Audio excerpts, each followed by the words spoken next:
नमस्ते, आप देख रहे हैं न्यूज 18 इंडिया। मैं हूं आपके साथ जसप्रीत कौर। बिहार में सीट शेयरिंग को लेकर दिल्ली में हलचल बहुत तेज है। 24 घंटे में चौथी बार बीजेपी के बड़े नेता नित्यानंद राय चिराग पासवान से मिलने उनके घर पहुंचे हैं।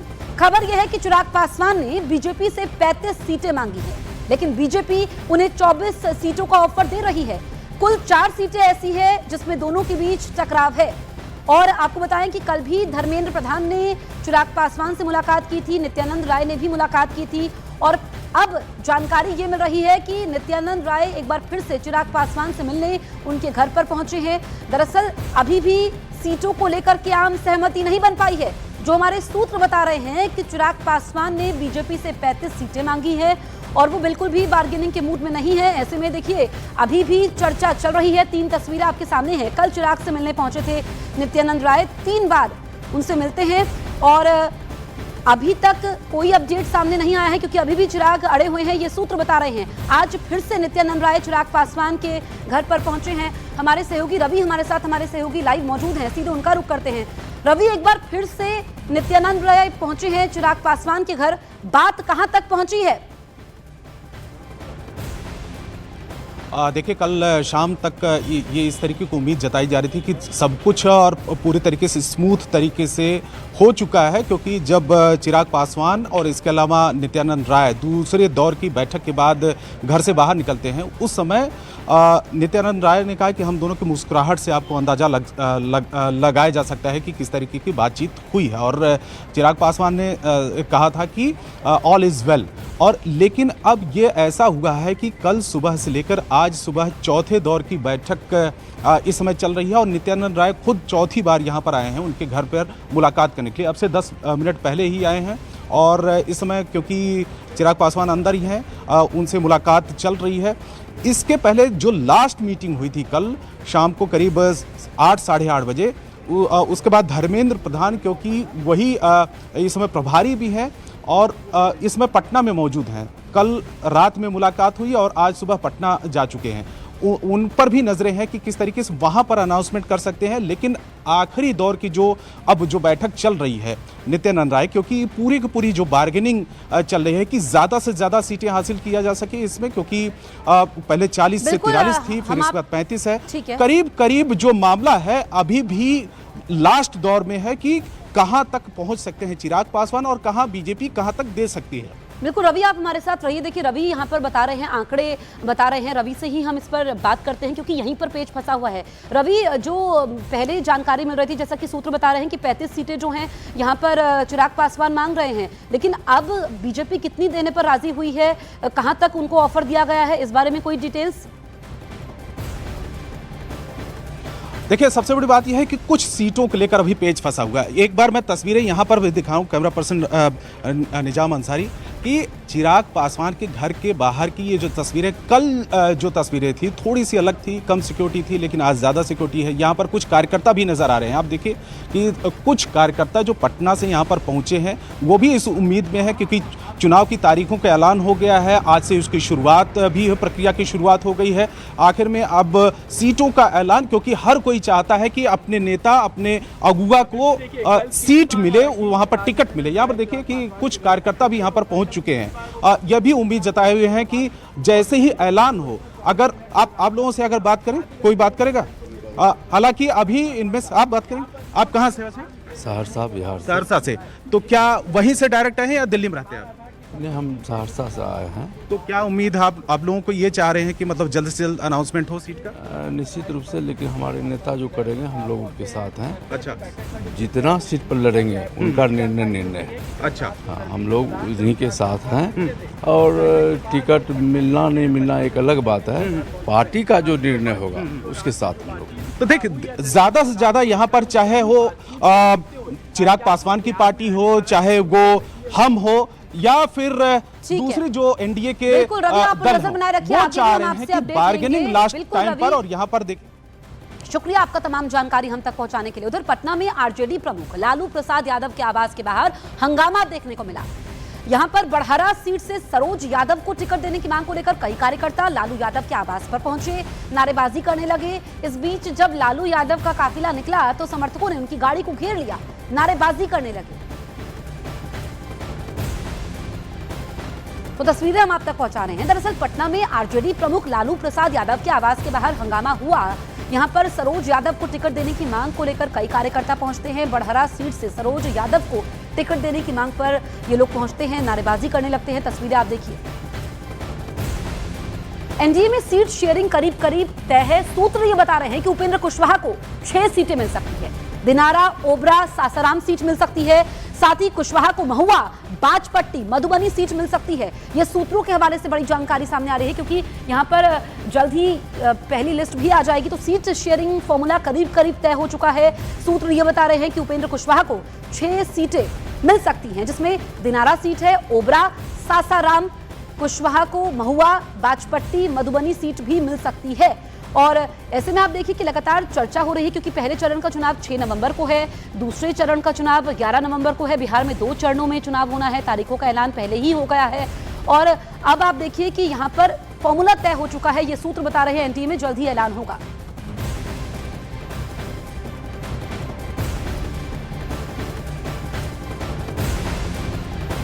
एनडीए में किस पार्टी ने कितनी सीटों की डिमांड रखी और कितने पर पार्टी का ऑफर है, वो जरा हम आपको दिखाते हैं। देखिए, अब यहां पर चिराग पासवान है, इन्होंने डिमांड तो 35 सीटों की रखी है, लेकिन पार्टी कितनी सीटें देने पर राजी हुई है? 22 सीटों का ऑफर दिया है और इसी को लेकर के रस्साकसी चल रही है, यानी कि बातचीत चल रही है। इधर अगर हम बात करें जितिन राम मांझी, इन्होंने डिमांड रखी है 15 सीटों की, लेकिन यहां पर पार्टी की तरफ से जो सीटें ऑफर की गई है वो 8 सीटें ऑफर की गई है। उपेंद्र कुशवाहा, इन्होंने डिमांड रखी है 12 सीटों की, लेकिन अब पार्टी कितनी सीटें देने पर राजी हुई है? 6 सीटें। यानी कि जो सूत्र है वो ये बता रहे हैं कि जो ये फॉर्मूला है वो करीब करीब तय हो चुका है कि किस पार्टी को कितनी सीटें दी जाएंगी एनडीए में, और जल्द ही लिस्ट आ जाएगी। न्यूज 18 इंडिया ने बिहार कांग्रेस के सीनियर ऑब्जर्वर अशोक गहलोत से बात की। न्यूज 18 इंडिया के सवालों पर उन्होंने चिराग पासवान पर बड़ा बयान दिया। उन्होंने कहा कि इंडिया गठबंधन की विचारधारा संविधान के अनुरूप है। कोई भी इस विचारधारा की पार्टी हमारे साथ जुड़ती है तो कोई ऐतराज नहीं है। उन्होंने सीट शेयरिंग, मुख्यमंत्री के चेहरे और तेजस्वी के यहां पर नौकरी के वादे पर भी बयान दिया। आप सुनिए उन्होंने क्या कहा। कांग्रेस पार्टी ने बिहार में चुनाव जिताने की जिम्मेदारी अशोक गहलोत, राजस्थान के पूर्व मुख्यमंत्री को दी है। संगठन महासचिव रह चुके हैं, केंद्र में मंत्री, बहुत विराट बड़ा अनुभव है। अशोक गहलोत जी, पार्टी ने तो ये सोचा है कि अशोक गहलोत जी बिहार जिता देंगे, क्या प्लानिंग है आपकी? देखिए, जिताने वाले मतदाता होते हैं और जो लीडरशिप हमारी है, जिस प्रकार राहुल गांधी जी ने यात्रा शुरू करी थी और तेजस्वी यादव जी और सब साथ थे, उसी से पूरे प्रदेश के अंदर माहौल बन गया। तो 20 साल के कुशासन से अब अंत करने का समय आ गया है। लेकिन सर, नीतीश कुमार के बारे में तेजस्वी यादव हमेशा सवाल उठाते हैं कि वो रिमोट से चला रही है बीजेपी, क्योंकि उनका स्वास्थ्य ठीक नहीं। आपको क्या लगता है? देखिए, मुझे लगना या तेजस्वी जी को लगना की अलग बात है। देश को क्या लग रहा है? देश को वही लग रहा है जो तेजस्वी को लग रहा है। बाकी तो व्यक्तिगत तो मैं कैसे कह सकता हूँ, डॉक्टर तो मैं हूँ नहीं कि वास्तव में क्या स्थिति है। पर जो कुछ ऑरा बन गया है, जो परसेप्शन बन गया है, अब परसेप्शन क्यों बना वो भी आप जानते हो, देश जानता है। कुछ कारण रहे होंगे तो उस कारण बन गया है। तो लोगों को लगता है कि बीजेपी वाले इनका मिसयूज कर रहे हैं, चुनाव के बाद में तो इनको गायब कर देंगे। ये जो बातें चल रही है परसेप्शन में देश के अंदर, तो खलक की आवाज़ खुदा की आवाज़ होती है, जो कहावत है। तो लगता है कि बिहार की जनता भी कह रही है। एक सवाल है कि सर, चिराग पासवान उधर इतनी ज़्यादा सीटें मांग रहे हैं, बीजेपी उनको 22, 24, 25 से ज़्यादा देने को तैयार नहीं, कुछ सीटों पर प्रॉब्लम है। चिराग पासवान आप लोगों के साथ रहे हैं और राहुल गांधी के साथ उनका जो संबंध था, या सोनिया गांधी किस तरह से रामविलास पासवान के पास, अगर चिराग पासवान उधर से कोई उनको दिक्कत होती है, आप लोगों को अप्रोच करें, या आप लोग चाहते हैं कि वो गठबंधन में आपके आ जाएं? देखिए, कोई भी पार्टी की विचारधारा जो है वो संविधान के अनुरूप है, मान लीजिए, और जो विचारधारा मिलती है, लाइक माइंडेड पार्टी सब एक हुई है इंडिया गठबंधन के रूप में। तो इंडिया गठबंधन के रूप में जो पार्टियां हैं, उसकी प्रो विचारधारा की कोई पार्टी आती है तो हमें क्या ऐतराज़ होगा? हमें क्या ऐतराज़ होगा? तो आप चाहते हैं कि चिराग पासवान अगर आएँ तो आप लोग स्वागत करेंगे उनका?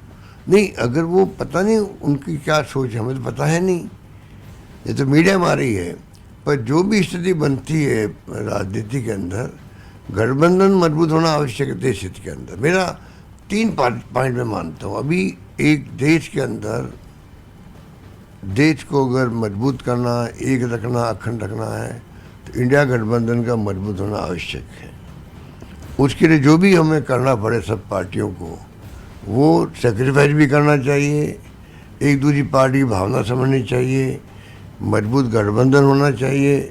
देश ये उम्मीद कर रहा है, देश उम्मीद कर रहा है कि इस बार मोदी जी ने 240 तक आगे सिमट गए। वो 400 पार की बातें करते थे, पोल खुल गई, थोड़ा और बेईमानी नहीं होती, वोट चोरी वगैरह जो आरोप लग रहे हैं ये नहीं होते, हो सकता है कि सरकार उनकी बनती नहीं।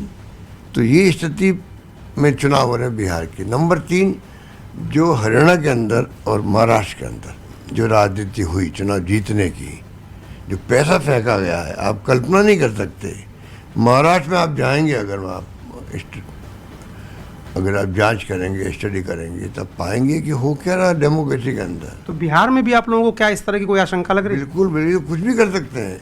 चुनाव जीतने के लिए कांग्रेस कार्यकर्ताओं को, इंडिया गठबंधन के कार्यकर्ताओं को, आरजेडी के कार्यकर्ताओं को इसका भी ध्यान रखना पड़ेगा, क्योंकि ये तो संस्थागत तरीके से पैसा बांटते हैं। दिल्ली चुनाव में क्या किया इन्होंने, कोई सोच नहीं सकता, कल्पना के बाहर की बातें हैं पैसा बांटना इनका। चाहे दिल्ली चुनाव हो, चाहे वो अपना महाराष्ट्र के चुनाव हो, भयंकर भयंकर। और बिहार में भी आप कह रहे हैं कि ऐसी आशंका आप लोगों कुछ भी कर सकते हैं लोग चुनाव जीतने के लिए। साम दाम दंड भेद की जो बातें, जो कहावत है, ये तो कुछ भी कर सकते हैं। तो आपकी सरकार बनेगी? बिल्कुल, हम तो लगे हुए इस काम में, इसलिए आए हैं यहाँ पर। सरकार बनेगी नहीं, सरकार गठबंधन की बननी चाहिए, देश हित के अंदर है, प्रदेश के, बिहार के हित के अंदर मैं मानता हूँ। मेरा आखिरी सवाल आपसे अशोक जी, क्योंकि आपके साथ नीतीश कुमार पहले रह चुके हैं, आप कह रहे हैं कि चुनाव बाद उनको बीजेपी हटा देगी, तो अगर नीतीश कुमार दोबारा आना चाहें आप लोगों के साथ, तो अब दरवाजे खुले हैं या बंद हैं, ये पूछना चाह रहा हूँ। देखिए, काल्पनिक सवाल का मैं जवाब नहीं दे सकता कि आप जो अभी वो मुख्यमंत्री हैं एनडीए के अंदर, और कल क्या होगा कौन जानता है। राजनीति में कोई दुश्मन नहीं है ना?